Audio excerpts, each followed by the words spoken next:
Start. महोदय, सरकार की ओर से इन भाषा संस्थानों को विशेष संरक्षण तथा सुविधाएं प्राप्त हैं विराम। यह द्विभाषी केवल पर्यटन से जुड़े हुए हों ऐसा नहीं है विराम। दूसरी भाषा सीखकर ये अनुवाद कार्य करते हैं। प्रकाशन संस्थानों में, जन संचार माध्यमों में तथा विज्ञान निकायों में प्रतिष्ठित अनुवादक के रूप में जाने जाते हैं विराम। ये सृजनात्मक ललित साहित्य का अनुवाद करते हैं। विदेशी समाचारों का अपनी भाषा में तथा बल्गारिया के समाचारों का विदेशी भाषाओं में अनुवाद करते हैं विराम। ये अनुवादक अपनी अपनी भाषा के विशेषज्ञ माने जाते हैं विराम।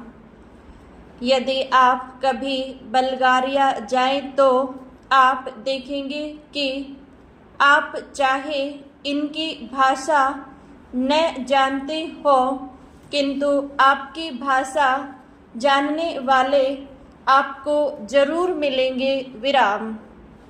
अभी कुछ महीने पहले की ही तो बात है जब भारत के राष्ट्रपति डॉक्टर शंकर दयाल शर्मा बल्गारिया गए विराम।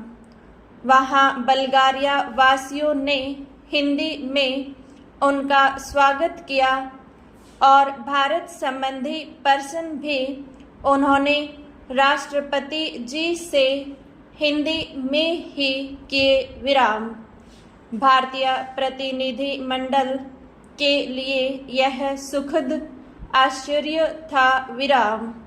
वस्तुतः अनुवाद या भाषांतरण उनके लिए व्यावसायिक अनिवार्यता है विराम।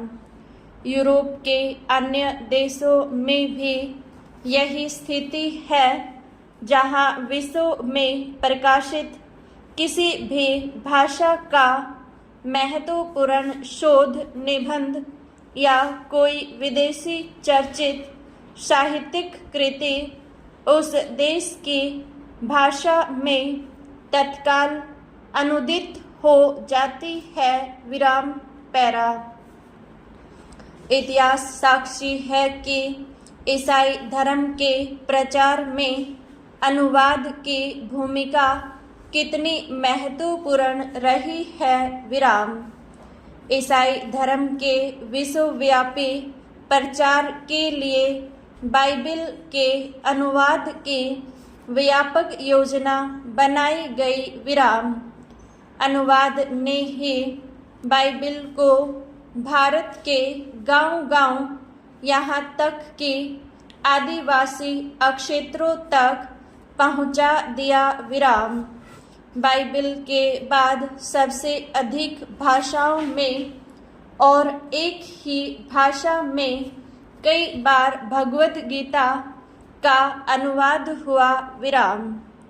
भारतीय दर्शन और प्रतिभा को समझने की लालसा ने विदेशियों को प्रेरित किया कि वे गीता का अनुवाद अपनी भाषा में करें विराम। आज विश्व की सभी प्रमुख भाषाओं में गीता का अनुवाद आपको मिलेगा विराम। अवधी भाषा में लिखित रामचरितमानस भी देश और विदेश की अनेक भाषाओं में अनुदित होकर विश्व साहित्य का अनुपम ग्रंथ बन गया है विराम। वस्तुतः अनुवाद ही वह माध्यम है जो देशीय रचना की भौगोलिक सीमा से मुक्त कर विश्व मंच पर प्रतिष्ठित करता है विराम। गीतांजलि की ख्याति का एक प्रमुख कारण उसका विदेशी भाषाओं में अनुदित होना भी है। विराम। अनुवाद दो भाषाओं के मध्य सेतु का काम करता है और दो संस्कृतियों को निकट लाता है। विराम। अनुवाद की नींव है दो भाषाओं का ज्ञान और उन भाषाओं पर व्याकरण और शैली की दृष्टि से ऐसा पूर्ण अधिकार कि अनुवादक एक भाषा भाव व विचार राशि को दूसरी भाषा में पूर्णतः इस प्रकार रूपांतरित करे कि पाठक मूल रचना की संवेदना से भी परिचित हो सके तथा अनुवाद पढ़कर उसे मूल का सा आनंद भी मिल सके। विराम। यही लक्ष्य अनुवादक के लिए समस्या उत्पन्न करता है और इसी में उसके कौशल की पहचान भी होती है। विराम। स्रोत भाषा का ज्ञान अनुवादक के लिए इसीलिए अपरिहार्य माना जाता है। विराम।